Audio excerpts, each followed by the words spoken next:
ಸಕಲೇಶಪುರದ ಬೆಟ್ಟದ ಭೈರವೇಶ್ವರ ದೇವಸ್ಥಾನದಲ್ಲಿ ನಡೆದಂತ ಹಲ್ಲೆ ಬಗ್ಗೆ ನಾನು ಕೂಡ ಒಂದು ವಿಡಿಯೋ ಮಾಡಿದ್ದೆ. ಈಗ ಆ ಘಟನೆ ಮೇಲೆ 2-3 ವರ್ಷನ್ಸ್ ವಿಡಿಯೋಗಳು ಓಡಾಡ್ತಾ ಇದೆ. ಹಾಗಾಗಿ ಸುಮಾರು ಜನ ನನ್ನನ್ನು ಕೂಡ ಇದ್ರ ಬಗ್ಗೆ ಮಾತಾಡಿ ಅಂತ ಕೇಳಿದ್ರಿ. ಈಗ ಆ ಗುಂಪಲ್ಲಿ ದಪ್ಪಕ್ಕೆ ಉದ್ದಕ್ಕೆ ಯಾರು ಹಲ್ಲೆ ಜಾಸ್ತಿ ಮಾಡಿದ್ರಲ್ಲ ಅವ್ರ ಬಗ್ಗೆ ಅಲ್ಲಿಯ ಲೋಕಲ್ ಜನ ಅವರು ತುಂಬಾ ಒಳ್ಳೆಯವರು, ತುಂಬಾ ಮೃದು ಮನಸ್ಸಿನ ಹುಡುಗ ಅಂತೆಲ್ಲ ಹೇಳ್ತಾ ಇದ್ದಾರೆ. I agree. ಇವನ್ ನಾನು ಮೊನ್ನೆ ಮಾಡಿದಂತ ವಿಡಿಯೋದಲ್ಲೂ ಕೂಡ ಹೇಳಿದ್ದಾರೆ. ಈಗ ಆ ದೇವಸ್ಥಾನದ ಮುಂಭಾಗ ಏನ್ ಘಟನೆ ಆಗಿದೆ ಅನ್ನೋದು ನನಗೂ ಗೊತ್ತಿಲ್ಲ, ವಿಡಿಯೋ ನೋಡ್ತೀರಾ ನಿಮ್ಗೂ ಗೊತ್ತಿಲ್ಲ. ಏನಾದ್ರೂ ಆಗಿರ್ಲಿ, ರಕ್ತ ಬರ ಮಟ್ಟಿಗೆ ಹೊಡಿಯೋದು ಯಾವ ರೀತಿ ನ್ಯಾಯ? ನೋಡಿ, ಕಾನೂನಲ್ಲಿ ಯಾರ ಮೇಲೆ ಯಾರು ಕೂಡ ಕೈ ಮಾಡೋಂತ ಅಧಿಕಾರ ಇಲ್ಲ. ಇವನ್ ಪೊಲೀಸ್ ಅವ್ರಿಗೂ ಕೂಡ ಒಬ್ಬ ಸಾಮಾನ್ಯ ಪ್ರಜೆ ಮೇಲೂ ಕೂಡ ಹಲ್ಲೆ ಮಾಡೋಂತ ಅಧಿಕಾರ ಇಲ್ಲ ಅಂತಂದ್ಮೇಲೆ ಯಾರೋ ಒಬ್ರು ಬಂದ್ಬಿಟ್ಟು ಇನ್ನೊಬ್ಬರ ಮೇಲೆ ಹೆಂಗ್ ಹಲ್ಲೆ ಮಾಡ್ಬಿಡಕ್ಕಾಗತ್ತೆ? ಒಬ್ಬರ ಮೇಲೆ ಕೈ ಮಾಡೋದು ಕಾನೂನು ಬಾಹಿರ ಅಂತಂದ್ಮೇಲೆ ಆ ಕಾನೂನು ಬಾಹಿರ ಚಟುವಟಿಕೆ ಮೇಲೆ ನಮ್ಮೆಲ್ಲರ ಧ್ವನಿ ಇದ್ದೇ ಇರುತ್ತೆ, ಆದ್ರೆ ಒಬ್ಬ ವ್ಯಕ್ತಿ ಮೇಲಲ್ಲ. ಇನ್ನ ಈ ಹಲ್ಲೆಗೆ ಸಂಬಂಧಪಟ್ಟಂತೆ ಕೆಲವೊಂದು ವಿಡಿಯೋಗಳು ವೈರಲ್ ಆಗ್ತಾ ಇದೆ. ಫೋಟೋಗ್ರಾಫರ್ಸ್ಗೆ ಕರೆಕ್ಟ್ ಆಗಿರೋ ನ್ಯಾಯ ಸಿಗ್ಬೇಕು ಅಂತ ಅಂದ್ರೆ ಇವತ್ತಿಂದ ನಾವುಗಳೇ ಹೋರಾಡಬೇಕು.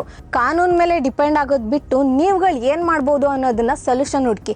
ಅದಕ್ಕಿಂತ ಹೆಚ್ಚಾಗಿ ಈ ವಿಚಾರದಲ್ಲಿ ನಿಮ್ಮ ಒಪಿನಿಯನ್ ಏನು, ಹಾಗೆ ಇವ್ರಿಗೆ ಏನ್ ಶಿಕ್ಷೆ ಕೊಡ್ಬೇಕು ಅನ್ನೋದನ್ನ ಕಮೆಂಟ್ ಸೆಕ್ಷನ್ ಅಲ್ಲಿ ಕಮೆಂಟ್ ಮಾಡಿ. ನೋಡಿ, ಹುಡುಗಿ ಹೇಳ್ತಾ ಇರೋದು ಫೋಟೋಗ್ರಾಫರ್ಸ್ ಎಲ್ಲರೂ ಕೂಡ ಸೇರ್ಕೊಂಡು ಕಾನೂನನ್ನ ಬಿಟ್ಟು ನಾವೇನೋ ಒಂದು ಮಾಡಬೇಕು, ಕಾನೂನನ್ನ ಕೈ ತಗೊಳ್ಬೇಕು ಅಂತ ಅಂದ್ಬಿಟ್ಟು ಜನನ ಪ್ರಚೋದನೆ ಮಾಡ್ತಾ ಇದೆ. ಅಲ್ಲ, ಇವತ್ತು ಕಾನೂನನ್ನ ಕೈ ತಗೊಂಡಿರೋದ್ರಿಂದನೇ ಇಂಥ ಒಳ್ಳೆಯವರು ಅಂತ ಅವರ ಲೋಕಲ್ ಅವ್ರು ಹೇಳ್ತಾ ಇರೋರ ಮೇಲೂ ಕೂಡ FIR ಆಗಿ ಇವಾಗ ಸ್ಟೇಷನ್ ಮೆಟ್ಲನ್ನ ಹತ್ತಿದ್ದಾರೆ. ಈ ತರ ಸುಮಾರು ವಿಡಿಯೋಗಳು ಬರ್ತಾ ಇದೆ. ದಯವಿಟ್ಟು ಅದಕ್ಕೆಲ್ಲದಕ್ಕೂ ಕೂಡ ಕಿವಿ ಕೊಡಬೇಡಿ. ಇನ್ನು ಬೆಟ್ಟದ ಭೈರವೇಶ್ವರ ದೇವಸ್ಥಾನದ ವಿಚಾರಕ್ಕೆ ಬಂತು ಅಂತಂದ್ರೆ ಅದೊಂಥರ ಪವಿತ್ರವಾದಂತ ಸ್ಥಳ. ಅಲ್ಲಿಯ ಸ್ಥಳೀಕರಿಗೆ ಅದೊಂಥರ ದೈವ ಭಾವನೆಗಳಿರ್ತಕ್ಕಂಥ ಒಂದು ಸ್ಥಳ. ಆ ಭಾವನೆಗಳಿಗೆ ಧಕ್ಕೆ ತರಂತ ಕೆಲಸ ಯಾರು ಕೂಡ ಮಾಡಬಾರದು. ಈಗ ಲೋಕಲ್ ಅವರು ಅಷ್ಟೇ, ಈ ತರ ಯಾರಾದ್ರೂ ಹೊರಗಡೆಯಿಂದ ಟೂರಿಸ್ಟ್ ಗಳು ಬಂದಾಗ ತಿಂಗ ಪ್ರಸಂಗಿತನ ಮಾಡ್ತು ಅಂತಂದ್ರೆ ವಾರ್ನಿಂಗ್ ಮಾಡಬೇಕು. ಅದಕ್ಕೂ ಬಗ್ಲಿಲ್ಲ ಅಂತಂದ್ರೆ ನಿಯರೆಸ್ಟ್ ಸ್ಟೇಷನ್ ಹೋಗ್ಬಿಟ್ಟು ಕಂಪ್ಲೇಂಟ್ ಕೊಡಬೇಕು. ಜೊತೆಗೆ DC ಅವ್ರಿಗೊಂದು ಮನವಿನ ಮಾಡಿ ನಮ್ಮ ಪವಿತ್ರವಾದಂತ ಧಾರ್ಮಿಕ ಸ್ಥಳನ ಹಾಳು ಮಾಡ್ತಾ ಇದ್ದಾರೆ, ಇವ್ರಗಳ ಮೇಲೆ ನೀವು ಕಟ್ಟುನಿಟ್ಟಾದಂತ ಕ್ರಮನ ಕೈಗೊಳ್ಳಬೇಕು ಅಂತ ಅಂದ್ಬಿಟ್ಟು ಮನವಿ ಪತ್ರನ ಸಲ್ಲಿಸಬೇಕೇ ಹೊರತು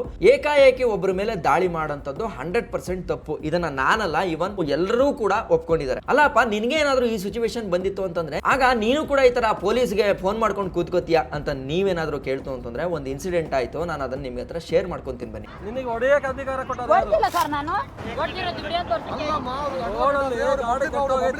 ಮೊನ್ನೆ ಶಿವಮೊಗ್ಗದಿಂದ ಬೆಂಗಳೂರಿಗೆ ವಾಪಸ್ ಬರ್ಬೇಕಾದ್ರೆ ಶಿರಾದ ಹತ್ರ ಒಂದು ಗಲಾಟೆ ಆಯ್ತು. ಉತ್ತರ ಭಾರತದ ಒಬ್ಬ ಲಾರಿ ಡ್ರೈವರು ಒಂದು ಜಾಗದಲ್ಲಿ ನಿಲ್ಸಿದ್ದಕ್ಕೆ ಒಬ್ಬರು ಮಂಗಳಮುಖಿ ನೀನ್ ಇಲ್ಲಿ ಬಂದು ನಿಲ್ಸ್ಕೊಂಡ್ರೆ ನಮ್ಮ ವ್ಯವಹಾರಕ್ಕೆ ಅಡ್ಡಿ ಆಗ್ತದೆ ಅಂತ ಅಂದ್ಬಿಟ್ಟು ಒಬ್ಬ ಡ್ರೈವರ್ ಅನ್ನ ರೋಡ್ ಅಲ್ಲಿ ನಿಂತ್ಕೊಂಡು ಹೊಡಿತಾ ಇದ್ರು. ಅದೇ ಸಂದರ್ಭದಲ್ಲಿ ಅಲ್ಲಿ ಇದ್ದಂತ ನಾನು ಯಾಕಮ್ಮ ಈ ತರ ಹೊಡಿತೀಯ ಅಂತ ಕೇಳಿದಾಗ ಅವಮ್ಮ ನನ್ನ ಮೇಲೆ ವಾಪಸ್ಸು ಕೆಟ್ಟದಾಗಿ ಬೈದು ಕೆಟ್ಟದಾಗಿ ನಿಂದಿಸಿ ನನ್ನ ಮೇಲೆ ವಿಡಿಯೋ ಮಾಡಕ್ ಶುರು ಮಾಡಿದ್ರು. ಅವಾಗ ನಾನು ತಕ್ಷಣ ಏನ್ ಮಾಡಿದೆ ಅಂತಂದ್ರೆ 112 ಕಾಲ್ ಮಾಡಿ ಪೊಲೀಸನ್ನ ಸ್ಪಾಟ್ ಬರೋ ತರ ಮಾಡಿದೆ. 10 ನಿಮಿಷದಲ್ಲಿ ಅಲ್ಲಿ ಬಂದ್ರು. ಆ ಅಮ್ಮಂಗೆ ಬೈದು ಬುದ್ಧಿ ಹೇಳಿ ವಾರ್ನಿಂಗ್ ಮಾಡಿ ಕಳಿಸಿದ್ರು. ಅದಾದ್ಮೇಲೆ ಅವಮ್ಮ ಸೈಲೆಂಟ್ ಆಗಿ ಸುಮ್ಮನೆ ಹೋಯ್ತು. ಆ ಅಮ್ಮ ಏನಾದ್ರು ನನಗೆ ಬೈತು ಅಂತ ಅಂದ್ಬಿಟ್ಟು ನಾನೇನಾದ್ರೂ ಅಮ್ಮಂಗೆ ಹೊಡಿಯಕ್ಕೋ ಮಾಡಕ್ಕೋ ಹೋಗಿತ್ತು ಅಂತಂದಿದ್ರೆ ಇವತ್ತು ನನ್ನ ಮೇಲೂ ಕೂಡ FIR ಆಗಿ ನಾನು ಸ್ಟೇಷನ್ ಒಳಗಡೆ ಇರಬೇಕಾಗಿತ್ತು. ನೋಡಿ, ಒಬ್ಬ ವ್ಯಕ್ತಿ ಕಾನೂನನ್ನ ಕೈಗೆ ತಗೊಂಡಾಗ ಕಾನೂನು ಇವನು ಹಿಂದೆ ಒಳ್ಳೆಯವನ ಕೆಟ್ಟವನ ಅಂತೆಲ್ಲ ನೋಡಲ್ಲ. ನೀನ್ ಇವಾಗ ಕಾನೂನನ್ನ ಕೈ ತಗೊಂಡಿದ್ಯಾ, ನಿನಗೆ ಶಿಕ್ಷೆ ಆಗತ್ತೆ ಅಷ್ಟೇ, ನೀನ್ ಎಷ್ಟೇ ಒಳ್ಳೆಯವನಾಗಿದ್ರುವೆ ಅಂತಾನೆ ಹೇಳೋದು. ಈ ಇನ್ಸಿಡೆಂಟ್ ಇಂದ ನಮ್ಗೆ ಏನ್ ಗೊತ್ತಾಗತ್ತೆ ಅಂತಂದ್ರೆ ನಮ್ಗೆ ಏನಾದ್ರು ತೊಂದರೆ ಆದಾಗ ನಾವು ಕಾನೂನು ಮೊರೆ ಹೋಗ್ಬೇಕೇ ಹೊರತು ನಾವ್ ಯಾವ್ದೇ ಕಾರಣಕ್ಕೂ ಕಾನೂನನ್ನ ಕೈ ತಗೋಬಾರ್ದು ಅಂತ. ಇನ್ನ ಒಂದಷ್ಟು ಜನ ನನಗೂ ಸಕಲೇಶಪುರದ ಜನತೆಗೂ ತಂದಿಡೋ ತರ ಒಂದಷ್ಟು ಕಮೆಂಟ್ ಗಳನ್ನ ಮಾಡ್ತಾ ಇದ್ದಾರೆ. ಇವನು ಸಕಲೇಶಪುರಕ್ಕೆ ವಿರುದ್ಧವಾಗಿ ಮಾತಾಡ್ತಾ ಇದ್ದಾನೆ, ಸಕಲೇಶಪುರದ ಹೆಸರಾಳಾಗಬೇಕು ಅಂತ. ಅಲ್ಲ, ಫಸ್ಟ್ ಆಫ್ ಆಲ್ ಅಲ್ಲಿ ಹೆಚ್ಚು ಕಡಿಮೆ 1.5 ವರ್ಷ ಜೀವನ ಮಾಡಿದ್ದೀನಿ ನಾನು. ಸಕಲೇಶಪುರದ ಟೂರಿಸಂ ಇದರಿಂದ ಹಾಳಾಗಬಾರ್ದು. ಈ ತರ ಘಟನೆಗಳಾದಾಗ ಜನಗಳು ಬರೋದು ನಿಲ್ಸ್ಬಿಡ್ತಾರೆ. ದಯವಿಟ್ಟು ಈ ತರ ಮಾಡಕ್ ಹೋಗ್ಬಾರ್ದು ಅಂತ ಅನ್ಬಿಟ್ಟು ನಾನು ಆ ತರ ವಿಡಿಯೋ ಮಾಡಿದೆ ಹೊರತು ಸಕಲೇಶಪುರದ ಹೆಸರು ಹಾಳಾಗುತ್ತಲ್ಲ. ಎರಡನೇದಾಗಿ ಇವನು 2 ಸ್ಟೋರಿಗಳನ್ನ ಕೂಡ ಕೇಳದೆ ಒಂದ್ ಸೈಡ್ ಜಡ್ಜ್ಮೆಂಟ್ ನ ಕೊಡ್ತಾ ಇದ್ದಾನೆ ಅಂತ ಹೇಳಿರೋರಿಗೆ ನನ್ನ ಉತ್ತರ ಏನು ಅಂತಂದ್ರೆ, ನಾನು ಕಾನೂನು ಪದವಿನ ಓದಿದ್ದೀನಿ, LLB ನ ಮುಗಿಸಿದೀನಿ. ಆ ವಿಡಿಯೋ ನೋಡಿದಾಗ ಕಾನೂನು ತಿಳ್ಕೊಂಡಿರಂತ ನಾನು ಕಾನೂನು ರೀತಿಯಾಗಿ ಅವ್ರು ಮಾಡ್ದಂತ ಆಕ್ಟ್ ಏನ್ ತಪ್ಪು ಅನ್ನೋದು ಹೇಳಿದಿನೇ ಬಿಟ್ರೆ ಅಲ್ಲಿ ಏನ್ ಘಟನೆ ನಡೀತು, ಯಾರ್ದು ತಪ್ಪು ಯಾರ್ದು ಸರಿ ಅನ್ನೋ ತರ ಒಂದು ಜಡ್ಜ್ಮೆಂಟ್ ಬಂದಿಲ್ಲ. ಯಾಕೆಂತಂದ್ರೆ ನನಗೆ ಗೊತ್ತು ಜಡ್ಜ್ಮೆಂಟ್ ಕೊಡೋದು ಜಡ್ಜ್ ಮಾತ್ರ, ನಾವುಗಳಲ್ಲ ಅಂತ. ಇವನ್ ಬೇಕು ಅಂತಂದ್ರೆ ನೀವು ಹಳೆ ವಿಡಿಯೋನ ಚೆಕ್ ಮಾಡಿ, ಅದರಲ್ಲಿ ಅವರು ಹೊಡೆದಿರೋದು ತಪ್ಪು ಅನ್ನೋದನ್ನ ಹೈಲೈಟ್ ಮಾಡಿದ್ದೇನೆ ಹೊರತು ಅಲ್ಲಿ ಏನ್ ನಡೀತು ಇವ್ರದೇ ಸರಿ ಇವ್ರದೇ ತಪ್ಪು ಅಂತ ನಾನು ಯಾವುದೇ ಕಾರಣಕ್ಕೂ ಹೇಳಿಲ್ಲ. ನೋಡಿ, ಕರ್ನಾಟಕದ ಪ್ರತಿ ಜಿಲ್ಲೆ ತಾಲೂಕು ಹಳ್ಳಿಗಳು ಕೂಡ ಎಲ್ಲವೂ ನಮ್ಮದೇ. ಇಲ್ಲಿ ಎಲ್ಲರೂ ಲೋಕಲ್ ಸಿಂಪಲ್ಗಳೇ.